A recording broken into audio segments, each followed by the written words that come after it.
वो दौर जब इंसान पत्थर के आगे झुकता था, काबा जो इब्राहीम अलैहिस्सलाम ने तौहीद के लिए बनाया था, बुतों से भर चुका था। 360 बुत।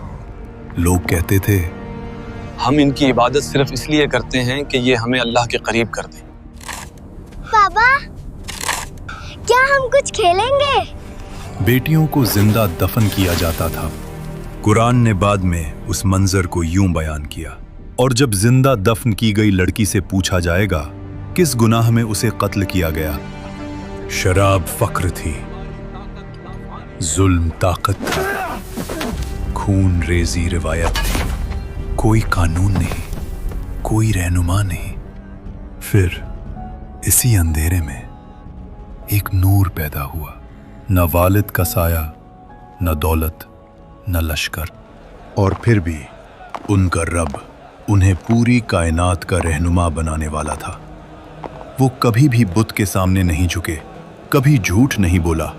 लोग भी कहते थे, हमने कभी इनके जैसा ईमानदार शख्स नहीं देखा। और उनका नाम है मोहम्मद सल्लल्लाहु अलैहि वसल्लम। और फिर तारीख के वो लम्हे आने वाले थे जो शिर्क की बुनियादें हिला देंगे, बुत गिरेंगे, कबीले टकराएंगे और हक के पैगाम पर तलवारें उठेंगी। ये पैगाम रुकने वाला नहीं था, इस्लाम उभरने वाला था। आज से तकरीबन 8000 साल पहले हजरत आदम अलैहिस्सलाम, इंसानियत के पहले नूर, हर चीज का इल्म उनको अल्लाह ने दिया। जमीन, पानी, आसमान और इंसान के नाम, सब कुछ उनके इल्म में था। हर कौम में रसूल भेजा जाएगा और तुम्हारी औलाद में से भी एक रसूल आएगा। मेरे बच्चों, अल्लाह ने मुझ पर रोशनी अता की और अब तुम्हारी नस्लों में से भी रसूल आएंगे। वो सिर्फ अल्लाह की इबादत की दावत देंगे और इंसानियत को नूर से रोशन करेंगे।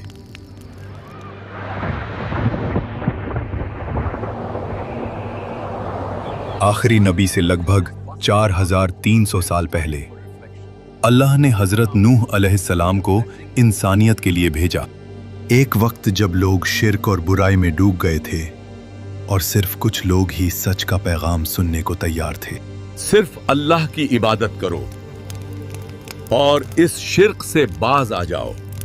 अल्लाह मेरे बाद भी तुम्हारी नस्लों में से रसूल भेजेगा जो तुम्हें सिर्फ हक की दावत देंगे।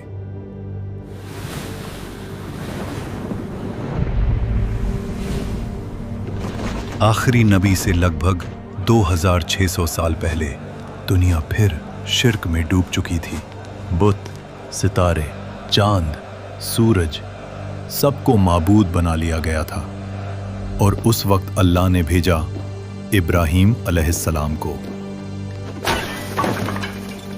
हमारे रब, इनमें उन्हीं में से एक रसूल भेज जो उन पर तेरी आयतें तलावत करे, उन्हें किताब और हिकमत सिखाए और उनका तज़किया करे। बेशक तू ही गालिब और हिकमत वाला है। आखिरी नबी से लगभग 1400 साल पहले मिस्र की जमीन पर एक जालिम हुक्मरान का राज था, फिरौन।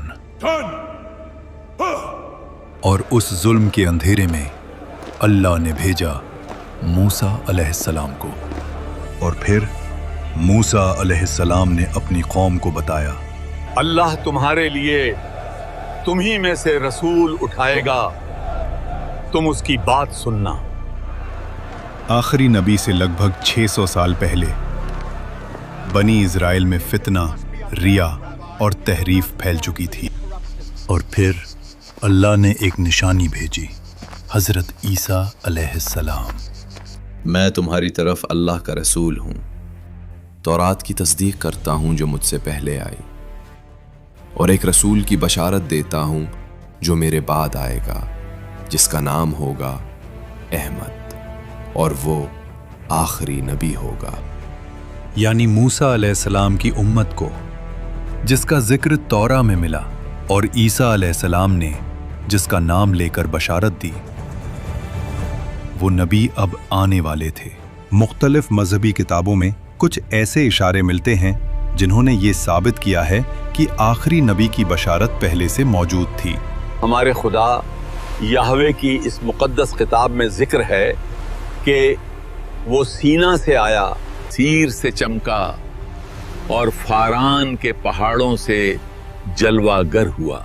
سینا حضرت موسیٰ علیہ السلام کا مقام ہے، سیر حضرت عیسیٰ علیہ السلام کا، اور فاران مکہ کے پہاڑوں کا پرانا نام ہے۔ مطلب وہ آخری نبی جس کا انتظار ہے وہ مکہ کے پہاڑوں کے پاس ہی آئے گا۔ اس میں واضح لکھا ہے ایک اجنبی معلم اپنے ساتھیوں کے ساتھ آئے گا، اس کا نام محمد ہوگا، وہ مروستھل یعنی ریگستان کے علاقے سے ہوگا۔ اتھرو وید کنٹپ سوکت 127 میں نرشنس کا ذکر ہے۔ سنسکرت میں نر کا مطلب انسان اور شنس کا مطلب قابل تعریف ہے۔ اس میں لکھا ہے کہ وہ 60,000 دشمنوں کے درمیان ہوگا اور اونٹوں پر سواری کرے گا۔ مطلب ایشور کا وہ بندہ شاید عرب کے علاقوں میں آئے گا۔ اور نرشنس کا عربی میں مطلب محمد ہے۔ اے گرو بدھا، آپ کے بعد ہمیں کون سکھائے گا؟ میں خدا کا پہلا بندہ نہیں ہوں اور نہیں آخری ہوں۔ خدا کا آخری بندہ ابھی آئے گا اور ایک ایسی شریعہ پیش کرے گا جو پاکیزہ بھی ہوگی اور مکمل بھی۔ اس کا نام متیہ یعنی رحمت والا ہوگا۔ وہ پہاڑوں میں عبادت کرے گا۔ وہ ایک معزز خاندان سے ہوگا۔ اس کے پیروکار اس سے ایسی محبت کریں گے کہ اپنی جانوں کا نذرانہ پیش کر دیں گے اور وہ دشمنوں پر غالب آئے گا۔ جب لوگ راستے سے بھٹک جائیں گے تب اوپر والا عرب میں اپنا بندہ بھیجے گا اور اس کے ساتھی شریف اور بلند کردار والے ہوں گے اور وہ فارس کے تخت و تاج کو الٹ دیں گے۔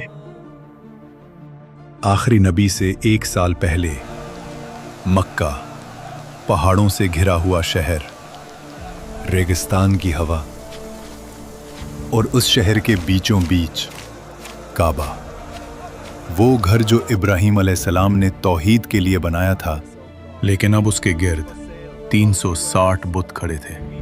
لوگ ان کے سامنے جھکتے، ان سے دعا مانگتے تھے۔ یہ تھا دور جاہلیت۔ اسی شہر میں قریش کا ایک معزز خاندان تھا، بنو ہاشم۔ ان کے سردار تھے عبد المطلب ابن ہاشم۔ ان کا مقام بلند تھا۔ حجاج کی خدمت، زمزم کی دیکھ ریکھ، یہ ذمہ داریاں ان کے پاس تھیں۔ لوگ ان کی عزت کرتے تھے۔ ان کے بیٹوں میں سے ایک تھے عبداللہ ابن عبد المطلب، جوان، شریف، پسندیدہ۔ ان کی شادی ہوئی حضرت آمنہ بنت وہب سے، لیکن قسمت نے ایک گہرا زخم دیا۔ حضرت عبداللہ تجارت کے سفر پر گئے اور یثرب یعنی مدینہ میں وہ وفات پا گئے، اور اس وقت بی بی آمنہ حاملہ تھیں۔ پھر وہ دن آیا، مکہ کی صبح، بنو ہاشم کے گھر وہ آئے جو صرف ایک خاندان نہیں بلکہ پوری انسانیت کے لیے رحمت بننے والے تھے۔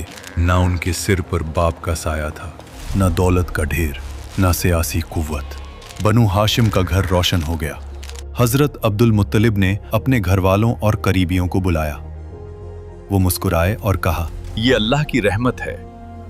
اس بچے کا نام ایسا ہونا چاہیے جو لوگوں کے لیے عزت کا سبب بنے۔ اور پھر قرآن میں اللہ نے اس نام کو ہمیشہ کے لیے محفوظ کر دیا، محمد رسول اللہ۔ آج ہر اذان میں، ہر نماز میں اس نام کے بغیر شہادت مکمل نہیں ہوتی۔ عرب روایت کے مطابق بچوں کو پیدائش کے فوراً بعد دیہات بھیجا جاتا تھا تاکہ زبان فصیح ہو اور جسم مضبوط بنے۔ صحیح حدیث سے ثابت ہے کہ نبی صلی اللہ علیہ وسلم بنو سعد میں پلے۔ حلیمہ سعدیہ ایک غریب اور کمزور خاتون ان کی دیکھ بھال اور نشو و نما کی ذمہ داری لیتی ہیں۔ شروع میں حلیمہ کے گھر کوئی برکت نہیں تھی۔ ان کی اونٹنی اور گائیں کمزور تھیں، لیکن جیسے ہی نبی صلی اللہ علیہ وسلم ان کے ساتھ آئے، وہاں برکت برسنے لگی اور ان کا گھر خوشحال ہو گیا۔ नन्हे नबी सल्लल्लाहु अलैहि वसल्लम ने वहां 4 साल तक वक्त गुजारा। वो वक्त सिर्फ दूध और खेल का नहीं था। यहाँ उनकी पहली तालीम उनके माहौल और कायनात से शुरू हुई। 4 साल के बाद वक्त आया कि उन्हें उनकी वालिदा के पास वापस भेजा जाए। हलीमा ने उनका हाथ छोड़ा, लेकिन अपनी आंखों से देखा। ये सिर्फ हमारे लिए नहीं, बल्कि पूरी इंसानियत के लिए रहमत और बरकत बनेंगे। बीबी आमिना के पास लौटकर नबी सल्लल्लाहु अलैहि वसल्लम ने फिर अपनी माँ का प्यार महसूस किया। ये वक्त छोटी उम्र का था, लेकिन सबसे गहरा असर यहीं से शुरू हुआ।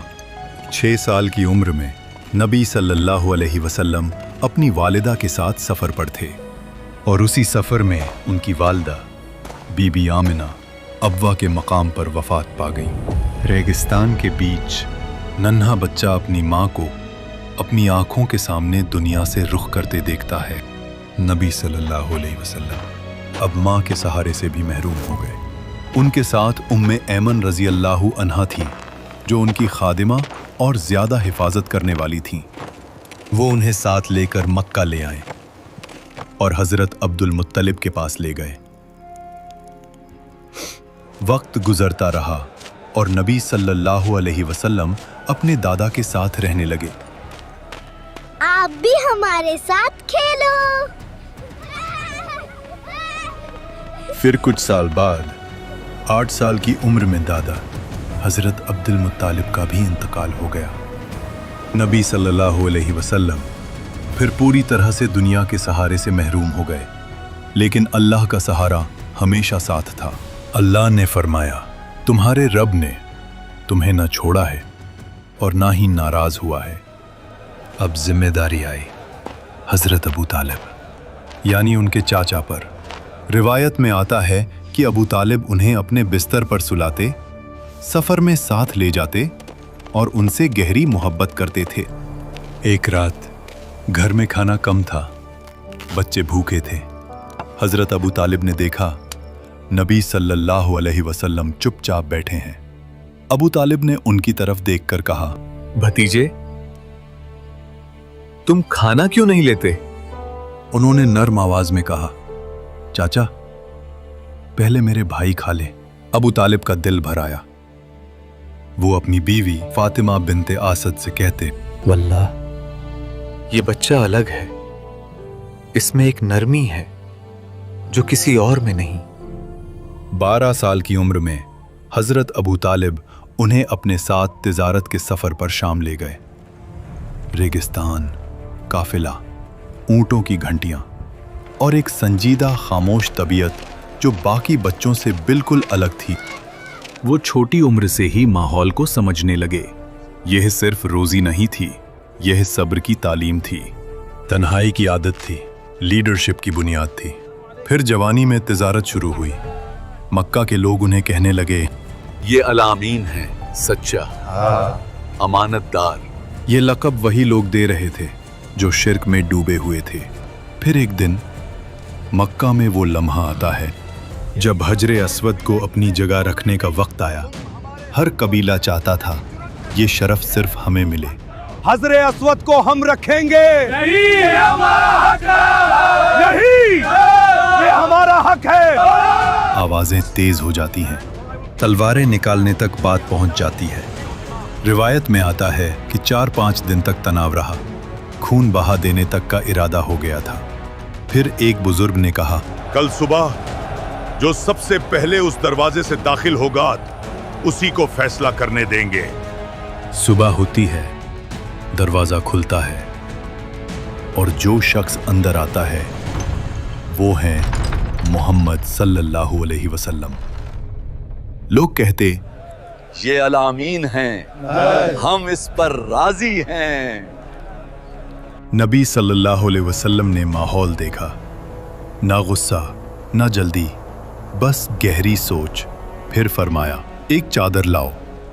चादर बिछाई गई। उन्होंने अपने मुबारक हाथ से हजरे अस्वद को उठाया, चादर के बीच में रखा। फिर फरमाया, हर कबीले का सरदार इस चादर का कोना पकड़े। सब ने कोना पकड़ा, साथ मिलकर पत्थर को उठाया।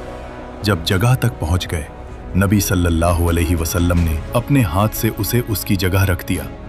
खतरा खत्म, खून रुक गया, लड़ाई खत्म। जाहिलियत के दरमियान एक फैसला जिसने तलवारों को झुकने पर मजबूर कर दिया। वो अभी नबी नहीं बने थे मगर रहनुमा बन चुके थे। एक दिन मक्का के चंद सरदार अबू तालिब से कहते, तुम्हारा भतीजा अलग है, उस जैसा जवान हमने नहीं देखा। मैं उसे बचपन से देख रहा हूं, उसने कभी झूठ नहीं बोला। काश तुम देख सको जो मैं महसूस करता हूं। वक्त गुजरता रहा और फिर एक दिन मक्का की सबसे मोहतरम और अमीर ताजिर खातून हजरत खदीजा बिन्त खुवैलिद, वो अक्लमंद, वकार वाली और किरदार में बुलंद थीं, लेकिन उनकी जिंदगी आसान नहीं रही। सीरा की रिवायत के मुताबिक वो जवान उम्र में 2 बार बेवा हो चुकी थीं। अब मक्का के सरदारों की नजरें उन पर थीं। अमीर लोग, कबीली सरदार सब रिश्ता भेजते, लेकिन वो किसी को कबूल न करती। फिर मक्का में एक नाम मशहूर था, अल अमीन। जब हजरत खदीजा रजी अल्लाहु अन्हा ने अपना तिजारती माल मोहम्मद सल्लल्लाहु अलैहि वसल्लम के हवाले किया, तो वो सिर्फ मुनाफा देखना नहीं चाहती थीं, वो किरदार देख रही थीं।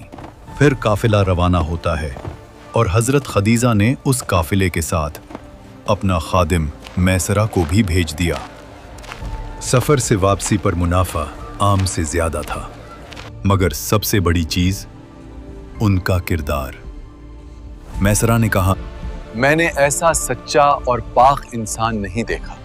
यहीं से एक फैसला उनके दिल में पैदा हुआ। उन्होंने अपनी सहेली नफीसा को भेजा। नफीसा ने पूछा, या मोहम्मद, आप शादी क्यों नहीं करते? जवाब आया, मेरे पास वसाइल नहीं। नफीसा ने कहा, अगर आपको हुस्न, शरफ और माल सब मिल जाए तो? उन्होंने पूछा, कौन? जवाब आया, खदीजा। फिर निकाह हुआ। नबी सल्लल्लाहु अलैहि वसल्लम की उम्र 25 साल, हजरत खदीजा रजी अल्लाहु अन्हा 40 साल। ये घर सुकून वाला था। बाद में कुरान ने इस सुकून को यूं बयान किया, और उसने आपको गरीब पाया, फिर बेनियाज कर दिया। अल्लाह ने उन्हें फिर औलाद अता की। कासिम, ज़ैनब, रुक़ैया, उम्मे कुलथूम और फातिमा। फिर नबूवत के बाद अब्दुल्ला पैदा हुए, मगर कासिम और अब्दुल्ला बचपन ही में वफात पा गए। एक माँ जिसने बच्चों को खोने का दर्द देखा, और फिर अल्लाह ने उन्हें वो मकाम दिया कि वो नबूवत के घर की पहली मलका बनी।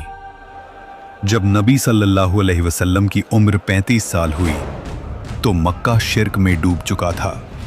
बुतों की इबादत, जुल्म, शराब, जुआ, सूद। मगर मोहम्मद सल्लल्लाहु अलैहि वसल्लम का दिल बेचैन। वो अक्सर शहर से निकलकर जबल नूर पर चढ़ते और गारे हिरा में तन्हा रहते, तन्हा इबादत करते। हजरत खदीजा रजी अल्लाहु अन्हा उनके लिए खाना लेकर आती। फिर एक रात नबी सल्लल्लाहु अलैहि वसल्लम की उम्र 40 साल, रेगिस्तान खामोश, गार में अंधेरा और तारीख बदलने वाली थी। फिर अचानक गार में एक रोशनी आती है, एक नूर। वो थे हजरत जिब्राईल अलैहिस्सलाम। उन्होंने कहा, इकरा, पढ़ो। नबी सल्लल्लाहु अलैहि वसल्लम ने जवाब दिया, मैं पढ़ नहीं सकता। जिब्राईल अलैहिस्सलाम ने फिर कहा, इकरा। नबी सल्लल्लाहु अलैहि वसल्लम ने फिर वही जवाब दिया, मैं पढ़ नहीं सकता।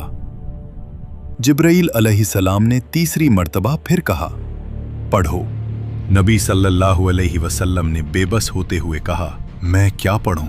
फिर जिब्राईल अलैहिस्सलाम ने पढ़ना शुरू किया, इक़रा बिस्मि रब्बिकल्लज़ी खलक़, खलक़ल इंसान मिन अलक़, इक़रा व रब्बुकल अकरम, अल्लज़ी अल्लम बिल क़लम, अल्लमल इंसान मा लम यअलम। मोहम्मद सल्लल्लाहु अलैहि वसल्लम का दिल तेज धड़कने लगा।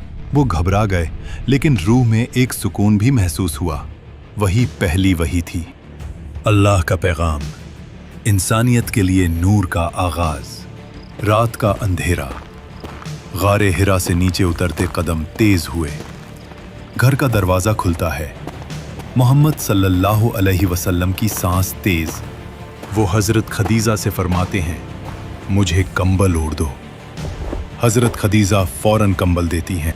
जब घबराहट कम होती है तब नबी सल्लल्लाहु अलैहि वसल्लम सारा वाकया सुनाते हैं। यहीं हजरत खदीजा का तारीखी जवाब आता है, अल्लाह कभी आपको रुस्वा नहीं करेगा। आप रिश्तेदारों का ख्याल रखते हैं, कमज़ोर का बोझ उठाते हैं, मेहमान नवाजी करते हैं और सच के साथ खड़े रहते हैं। फिर वो उन्हें वरक़ा बिन नौफल के पास ले गईं। वो 80 साल के बुजुर्ग थे जो इंजील पढ़ते थे, तौहीद को जानते थे और उन्हें तमाम आसमानी किताबों का इल्म था। मोहम्मद सल्लल्लाहु अलैहि वसल्लम सारा वाक़या बयां करते हैं। वरक़ा का चेहरा बदल जाता है। ये वही फरिश्ते जिब्रीईल हैं जो मूसा अलैहिस्सलाम के पास आया करते थे।